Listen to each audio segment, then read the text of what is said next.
Assalamu alaikum. In this series of videos, we are going to talk about Chapter 8, Electromagnetic Induction, which is the first chapter of the second unit, Electricity. At the end of this chapter, we are going to be able to determine the magnetic flux, define the phenomenon of electromagnetic induction, state and apply Lenz's law and Faraday's law, apply Ohm's law across a coil, and explain the power distribution of a coil magnet system. In this video, we are going to explain the first objective, determination of magnetic flux. First, let's talk about the magnetic field. It is a region of space where a magnetic needle is subjected to a magnetic force. The magnetic field can be created by a magnet or it can be created by an electric current. The magnetic field at any point is characterized by its magnetic field vector B. The line of action of this field is along the line taken by the magnetic needle placed at this point, and the magnitude is measured by a device called Tesla meter. The unit of the magnitude of the magnetic field is Tesla. You must note that the magnetic field vector B is tangent to the field lines.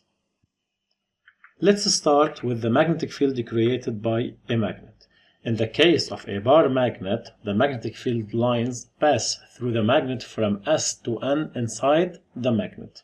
The magnitude of the magnetic field decreases as you move away from the magnet, while a U-shaped magnet creates a uniform magnetic field between its poles.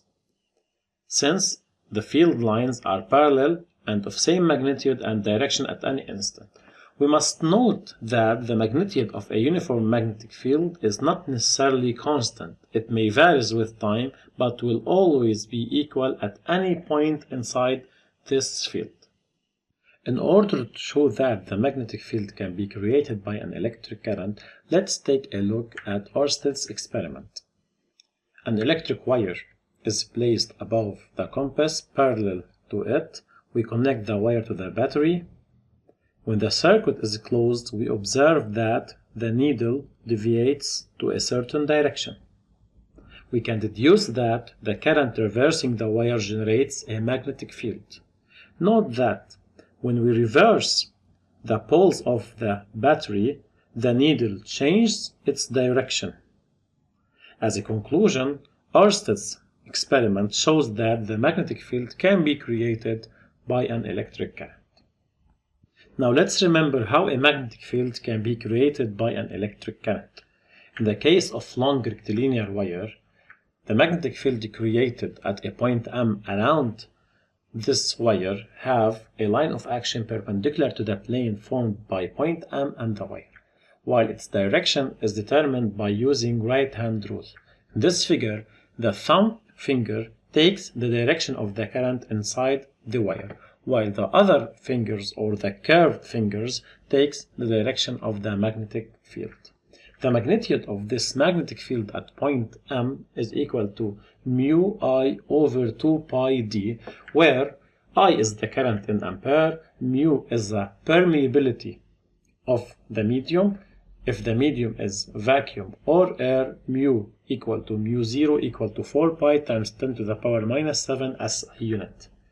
So B will be expressed as 2 times 10 power minus 7 I over d, where d is the distance from the wire in meter. In the case of flat coil of radius r and n loops, the magnetic field created at the center of this loop have a line of action perpendicular to the plane of the loop, and also the direction is indicated using the right-hand rule. But in this case, the thumb indicates the direction of B, while the curved fingers takes the direction of the current inside this coil. The magnitude in vacuum or in air is equal to mu 0 and I over 2R, where I is the current in ampere, mu 0 is the permeability in vacuum or in air, R is the radius of the coil in meter, and N is the number of loops inside this coil.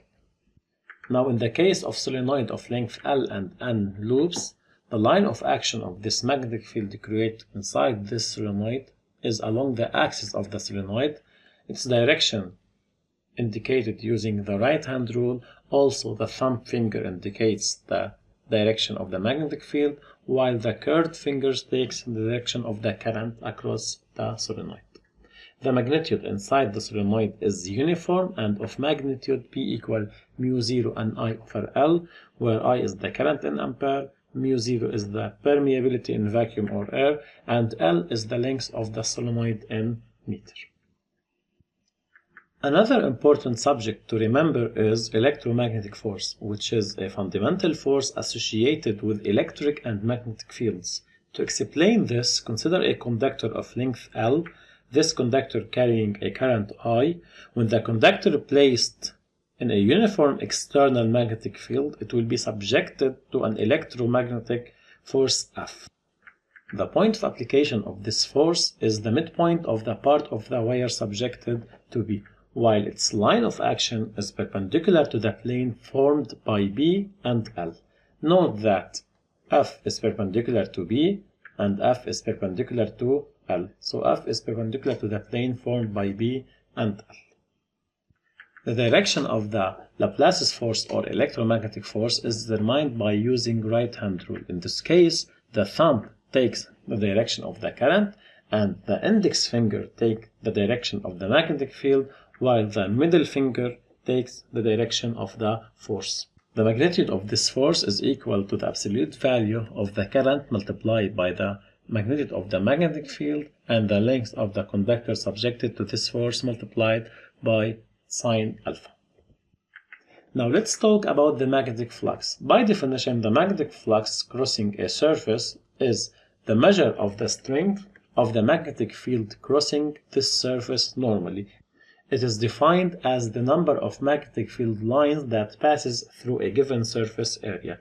The magnetic flux is represented by the Greek letter phi, and in SI unit, the unit of flux is Weber. Let's see now how we can determine the normal unit vector n. We choose around the surface a positive sense. The normal unit vector is perpendicular to that surface. Its direction is determined by the right hand rule. The curved fingers indicate the positive sense and the thumb indicates the direction of n. Note that when the positive direction is reversed, the direction of the normal unit vector n will reverse too. Now back to the magnetic flux, its expression is equal to flux equal ns multiplying by b vector dot n vector, which is equal to n times b times s times cosine angle between b vector and n vector, which is equal to n bs cosine alpha, where alpha is the angle between the normal unit vector n and the magnetic field vector b. B is the magnitude of the uniform magnetic field expressed in Tesla. S is the area of the loop whose SI unit is meter square, and n is the unit vector perpendicular to the plane of this loop. Note that flux is an algebraic physical quantity depending on the direction of n. If the angle between the normal and the magnetic field B is between 0 and 90 degrees, then cosine theta will be positive and then flux will be positive. While if the angle between B and the normal unit vector theta is between 90 and 180 degrees, cosine theta will be negative and so flux will be negative too. If the angle between B and normal is 90 degrees, flux will be equal to 0 since theta will be equal to plus or minus 90 degrees and cosine theta in this case is equal to 0. Now let's solve application 1. A circular loop of radius r equal 10 cm placed in a uniform magnetic field B. The magnitude of this field is equal to 0.2 Tesla, and this field vector is making an angle 30 degrees with the face of the loop or with the plane of the surface. Note that this angle is not between the normal and the between the normal and the magnetic field vector B. The angle between the normal and the magnetic field vector B is equal to 90 minus 30, which is equal to 60 degrees. The first question, calculate the magnetic flux through the loop. The expected answer is flux equal n bs cosine the angle between B and n, or nbs cosine alpha. N is equal to 1 since we have a circular loop of 1 turn. The magnitude of the magnetic field is equal to 0.2 times the surface of this circle is pi r square, so pi times 0.1 squared. Of course, the radius is 10 centimeter. We multiply it by 10 power minus 2 in order to convert from centimeter to meter, and finally multiplying it by cosine 60, which is the angle between the normal and the magnetic field vector B. The answer will be pi times 10 to the power minus 3 Weber. Another application to be solved is a solenoid of 1000 turns, each of surface area S equal 30 cm squared, is placed in a uniform magnetic field of magnitude B equal 2 times 10 to the power minus 5 Tesla. The solenoid is held so that its axis is parallel to B. Calculate the magnetic flux through the solenoid. The magnetic flux is equal to nbs cosine the angle between B and N. The number of turns is 1000. The magnetic field is equal, or the magnitude of the magnetic field is equal to 2 times 10 to the power minus 5 Tesla, and the surface of this solenoid is equal to 30 times 10 to the power minus 4 meters squared times 1, since the angle between the normal and the magnetic field vector is 0 degree. The answer will be 6 times 10 to the power minus 5 Weber. Now let's remember that the magnitude of the magnetic field created by a rectilinear wire is expressed by B equal 2 times 10 to the power minus 7 I over D, and the magnitude of the field created by a flat coil traversed by a current is B equal mu 0 and I over 2R, and that of the magnetic field created by a solenoid traversed by current I is B equal mu 0 and I over L. And the electromagnetic force or Laplace's force is expressed by F equal IBL sine alpha. And finally, the magnetic flux phi of number of turns N is expressed by flux equal NBS cosine angle between B vector and N vector. This is the end of part 1. Thank you for your listen.